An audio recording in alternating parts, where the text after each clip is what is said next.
This opera is about excess, it's about love, and it's about revenge. Mistaken identities. Being drunk. Yes, lots of champagne, Lots of dancing, waltzing. The opera is about a giant prank that's being played on my husband, Eisenstein, that just completely snowballs out of control. Gabriel Eisenstein, who is a philanderer who is due to go to prison. He skips out on prison and is convinced to go to a masquerade party instead. Eisenstein wants to continue to experience freedom. He has to go to jail. He should be going to jail during the opera, but he has to go to jail the next morning, and he wants to have the best time possible in between, in the intervening hours. Rosalinde at the beginning of the opera does something very indecent. So she spends the entire opera trying to cover up her tracks to make sure that no one knows, or otherwise it would be social ruin.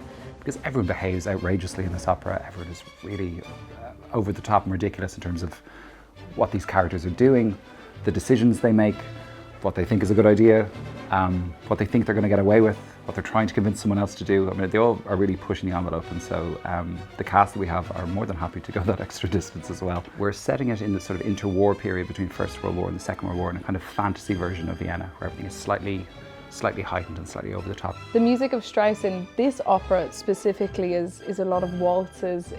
It's beautiful ballroom Viennese waltzes that we all know, or at least to hear. It immediately makes you want to dance and join in. I've really loved the music. The music is so bubbly, it's so fizzy, it really bounces the story along.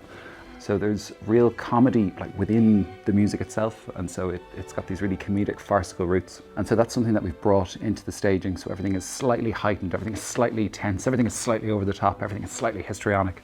Davey, our director, really has set a joke happening at all times, and whether you are telling the joke or the butt of it, I think it's hilarious the whole way through. I think audiences will really enjoy that it's a comedy. I think opera is so closely linked with tragedies and the soprano dying that for once it's so lovely to laugh at an opera. The fact that we're singing in English, we have all the dialogue in between all of the musical numbers and stuff.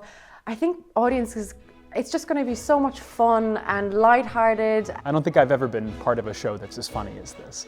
And other than that, I mean, the music is just so good. It's very intricately written, but it's bombastic and fun. I think if it's your first time going to an opera, this would be one to definitely go to see.